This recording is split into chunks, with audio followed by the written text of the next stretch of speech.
Good evening, I'm Pinky Webb. Tonight we ask the questions, we tackle the issues, we clarify matters, and we get on point.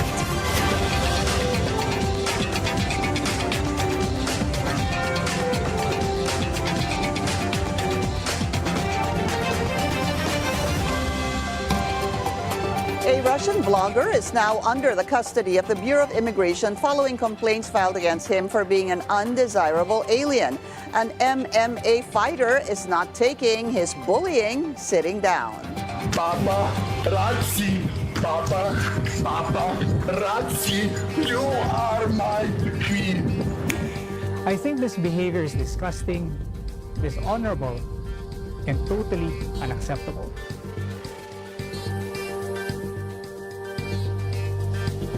We will be speaking to Bureau of Immigration spokesperson Dana Sandoval, and later we'll have Louie Sangalang from the Peanut Media Gallery Network. But first, let's get on point with Immigration spokesperson Dana Sandoval. Ma'am Dana, good evening. Thank you for joining us on the phone. Good evening. Good afternoon.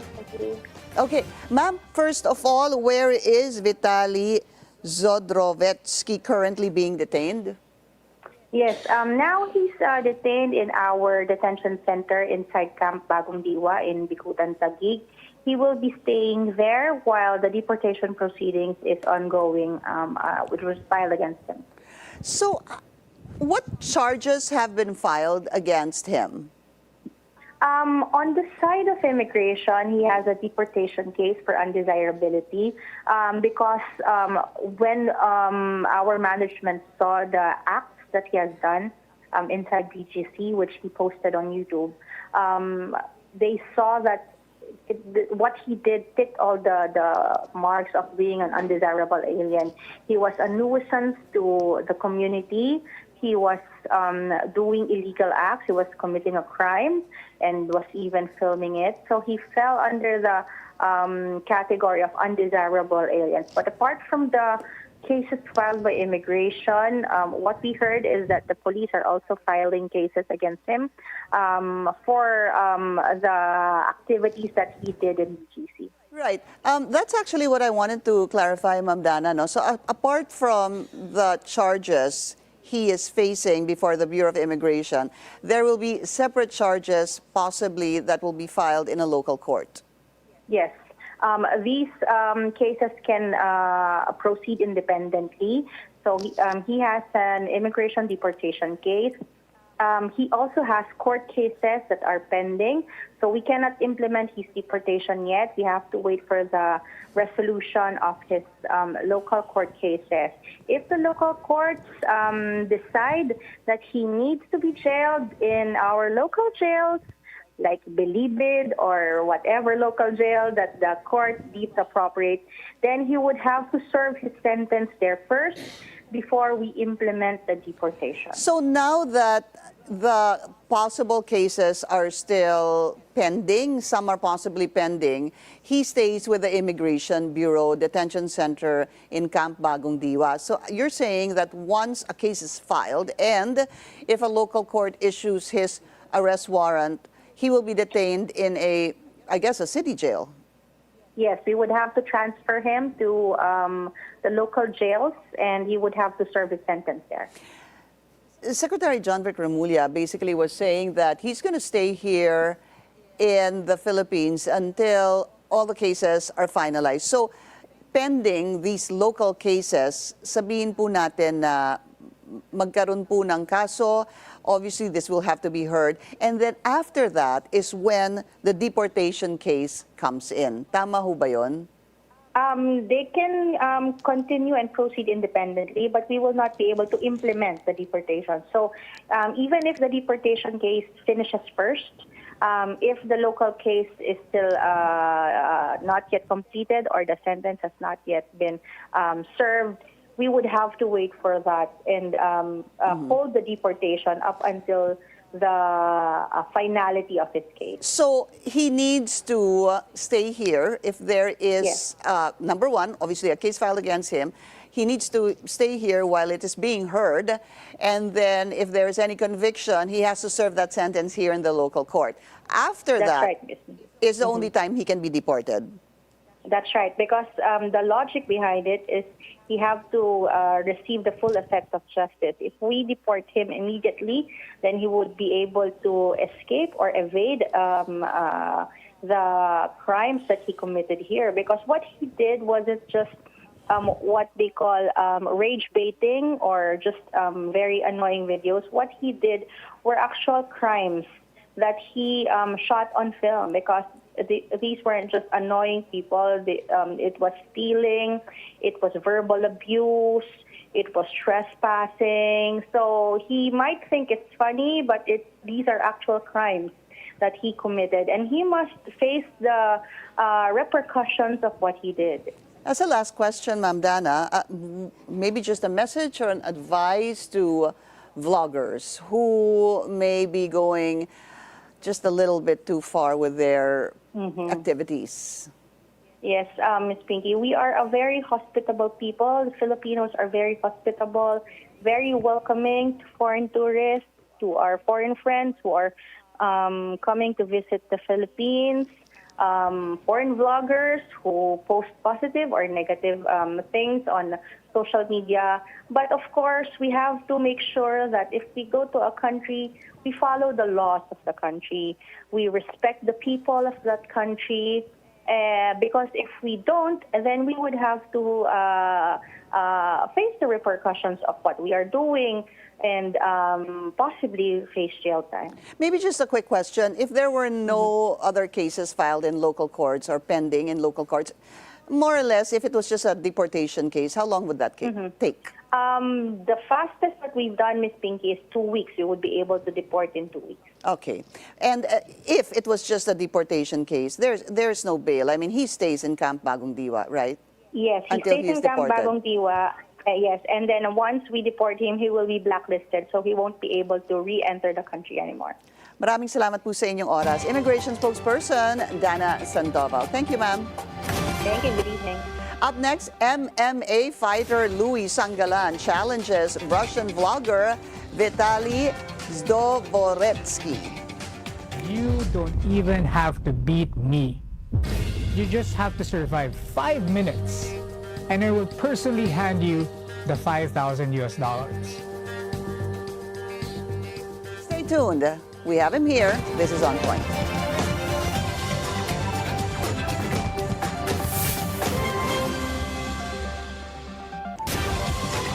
Welcome back. Now let's get on point with MMA fighter and Peanut Gallery Media Network anchor Louie Sangalang. Louie, good evening to you and thank you so much for coming over. Good evening, Pinky, and thank you for having me. All right, so just to put some context into this for those who might not have seen it, let's watch the video of the challenge you issued to the Russian vlogger.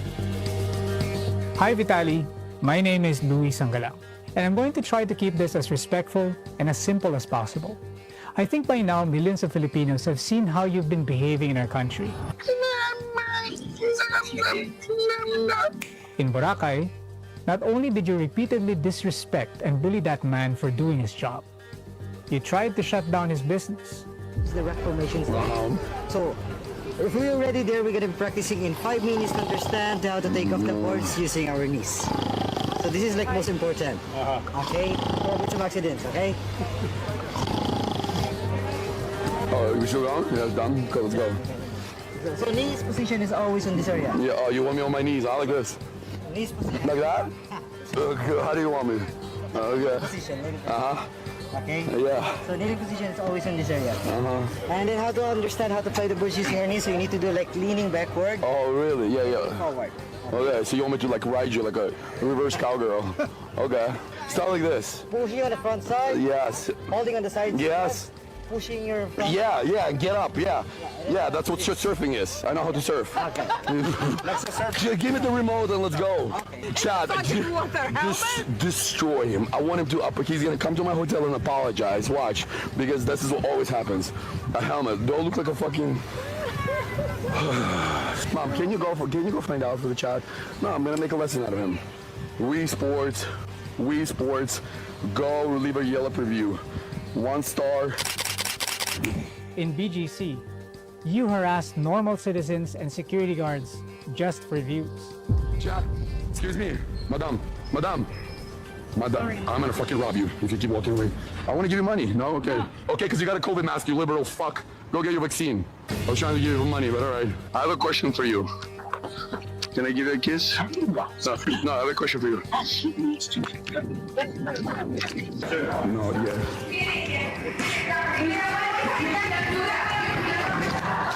You are best in class on a paparazzi. Paparazzi. Paparazzi. You are my queen. I think this behavior is disgusting, dishonorable, and totally unacceptable.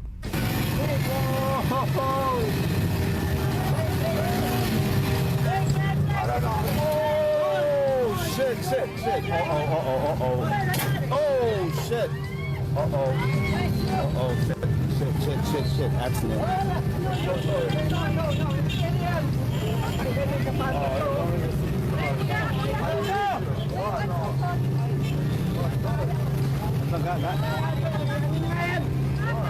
Come on. I didn't hit his door. He's lying.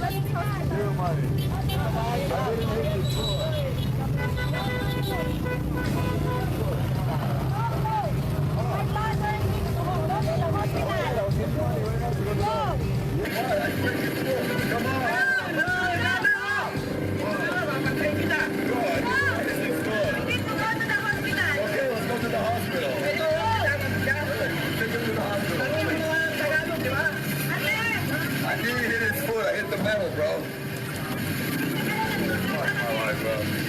So my offer is very simple.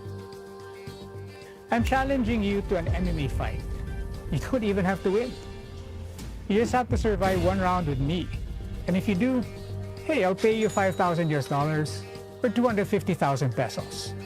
We all know that if my Filipino colleagues Mark Mugen or Brandon Vera, both former UFC fighters, made this challenge, there would be a 0% chance you'd accept.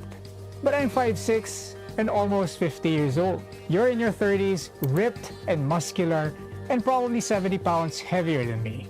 Again, to be crystal clear, you don't even have to beat me.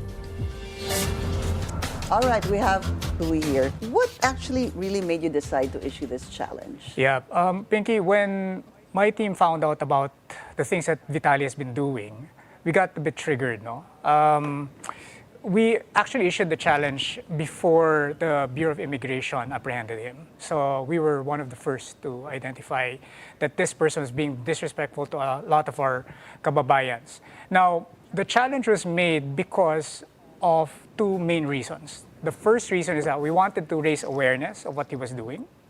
And second is to honestly get him off the streets. And why did we want to do that? We wanted to protect our kababayans from doing something, let's just say, reckless.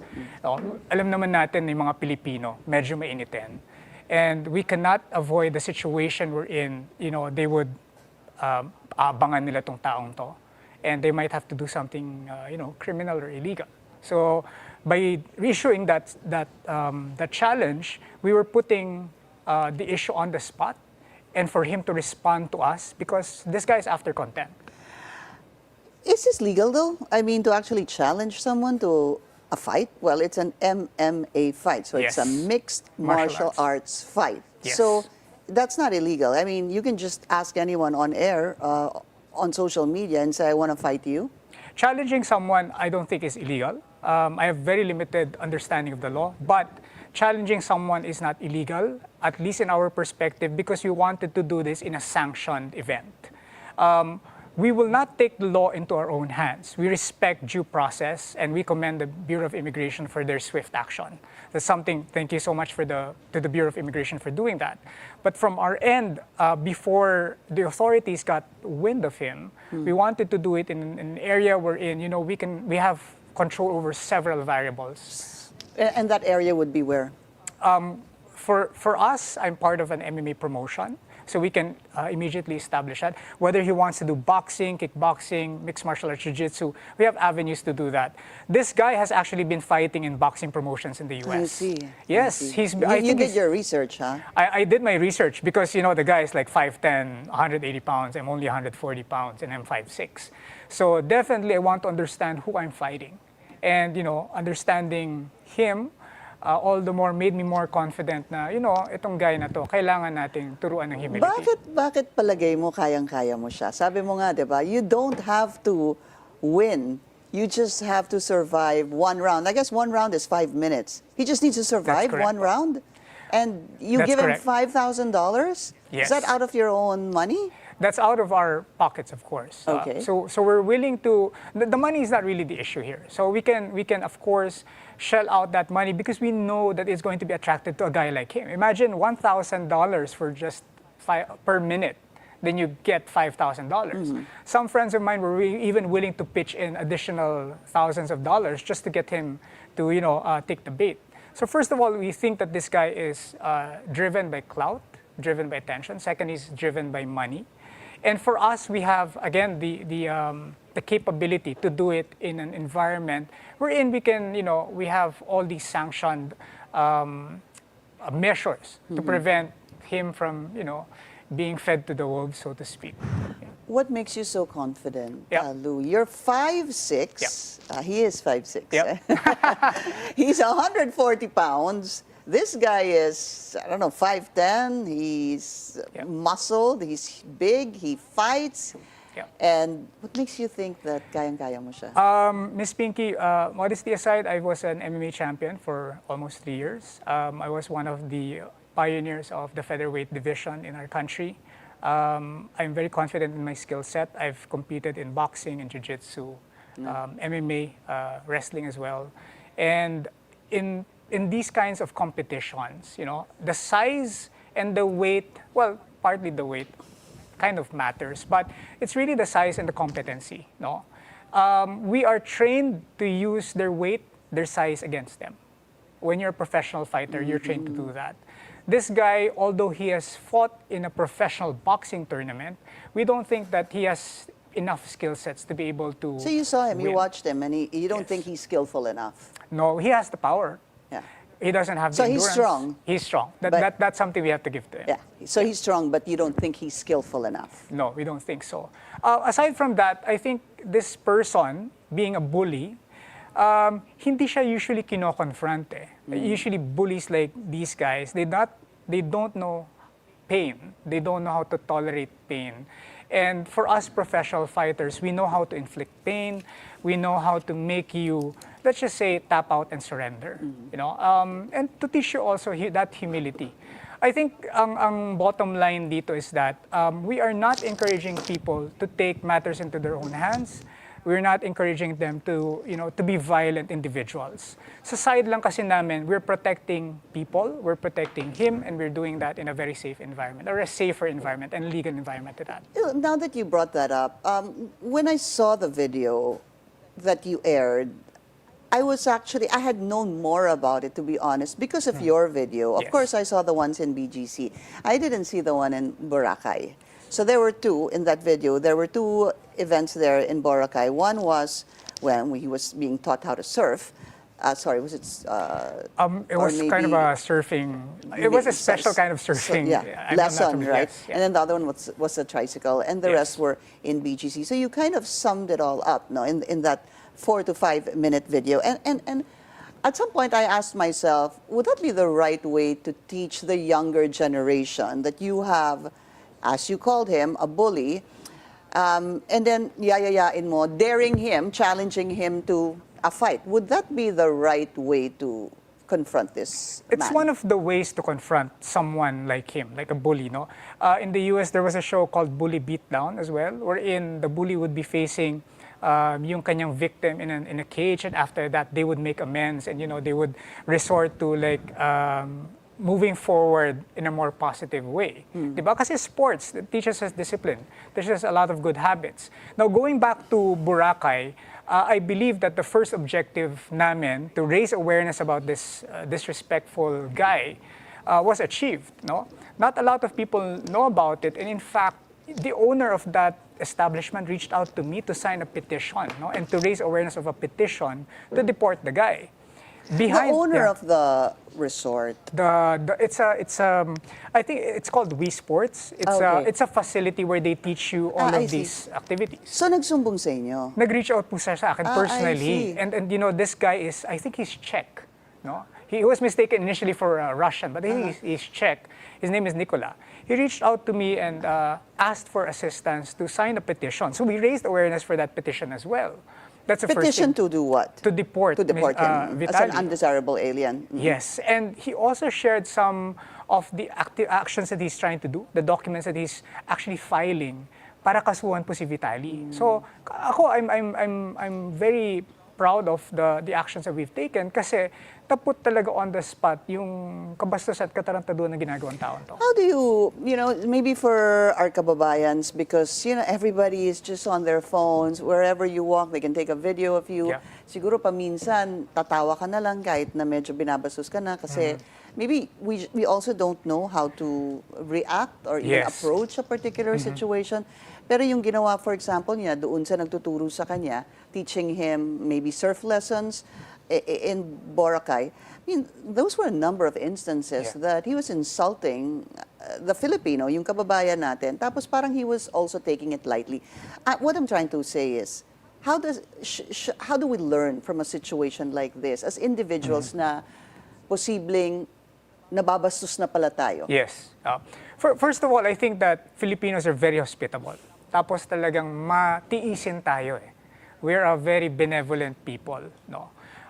But of course, I think that we have to have that awareness kung kailan medyo above board na yung ginagawa sa atin. So it starts first with awareness. Knowing kung kailan tayo binabastos, knowing kung kailan na tayo na-abuse. No? And there are several ways to go about it. I won't go into detail regarding, but we have to have that awareness. Second is that when we already have that awareness, to really call out the person. No? It doesn't necessarily have to be na parang, tara, suntukan tayo. Kasi sa side natin, ginawa naman ng guards, ginawa naman ng iba na sabihin na, please stop, do not be disrespectful, huwag kayong bastos. But he still continued to do it. That's the reason why this guy does not understand that kind of language. He will understand the language of force. Now, the third thing is that by confronting these kinds of people, ang tawag sa kanila kasi nuisance streamers, They create Nuisance what? nuisance streamers. Streamers, okay. So they stream for platforms. I will not mention the platforms because I don't agree with these platforms na pambabastos to get money, But ang nangyayari po kasi ngayon, because we have nuisance streamers, like for example, this guy who went to Korea, to Japan, binastos yung comfort women statue nila doon. Talagang ginulpi po siya ng isang Navy SEAL. Sinapak siya, then now he's in jail. He is now in jail, and he faces prisons for up to, I think, 8 years or 20 years. So if we do not stand up to these kinds of people, we're setting the precedent na okay lang sa atin. And ako, for me, I will stand up to these guys no matter how big they are, And ako, natutuwa po ako, Miss Pinky, that marami po sa mga kababayan natin na mas matatangkad, mas malalaki sa akin, re-resbakan tayo. So yun po yung kinaganda po na nangyari dito. So right now, Vitaly is detained in the Bureau of Immigration Detention Center in Camp Bagong Diwa in Taguig. If I were to look at the possibility of him getting out of there, that's a possibility, because if he is charged with other crimes, because it is a crime, all that he's done. And he even tried to take a service arm of a security guard, if I'm not mistaken. So if he's charged and the court grants bail, to me, that's the only time that this challenge can happen. Can actually happen. So, hihintayin mo ba yun? And do you think baka nakarating na kaya sa kanya yung challenge mo? Because how many views have you had? I think we have had 1 million. 1 million, right? Yes, Yeah, over 1 I wanted to million make views, sure it's a million. So, number one, I don't know if he's seen it, probably at some point, or somebody must have told him. But yeah, if he gets out, is the challenge going to be there until he is ready and available? Yes. So, Miss Pinky, first of all, whatever the Bureau of Immigration does with him, that's up to them. Kung gusto siyang i-deport, kung gusto siyang i-detain dito ng mas matagal, then we will respect that. The challenge still remains open, regardless. We will wait for him. And if he does accept it, then well and good. If he doesn't accept it, then we know that he doesn't really have the balls to stand up to whatever it is that he's creating here in the Philippines. No? Would you liken it, I guess, Louie, to if it actually happens, it's almost like a sport? Ganun ba? It's a boxing match because it's an MMA fight. Parang ganun. Yes. Is it going to be like an event that is number one sanctioned and number two legal? Yes. The short answer to it, Ms. Pinky, is yes. Regardless of whatever combat sport he chooses, we will be ready. I will be ready. Whether it's boxing, kickboxing, jiu-jitsu, judo, whatever it is na gusto niyang gawin, thumb wrestling, payag kami. But we hope it doesn't end up with thumb wrestling, of course, no? So whatever challenge na gusto niyang patulan, we will do that. But in the end, our objective is for him to understand that we will not be bullied in our own country. We will stand up to this. We will not tolerate this. And hopefully, he learns some manners along the way and compensate those na nasaktan niya. Okay, as the last question, you actually answered my, if you win, what's next? You answered that by Yep. proving a point that you can't do this in our country. You're a bully, and we will not allow that. If you lose? Well, if I lose, that's okay. Because that's part of the sport. We will take it honorably, our loss honorably. But in the end, what it just proves for me is that regardless of how small Filipinos are, average Filipinos are like me, lalaban pa rin tayo kahit anong mangyari. Again, Yeah. 5-6. Bukas po ay araw ng kagitingan, di ba? So mas lalo dapat natin pinaglalaban to, Miss Pinky. Louie, thank you so much for your time and coming over. Thank you so much. Thank you. And that's On Point. Join us again tomorrow, 7:30 p.m. here on BNC, the Billionario News Channel. I'm Pinky Webb. You might want to see him stand up para makita gaano kakalaki. Ayan. Hello. Yeah, thanks for watching. That's Louie. We'll see you tomorrow.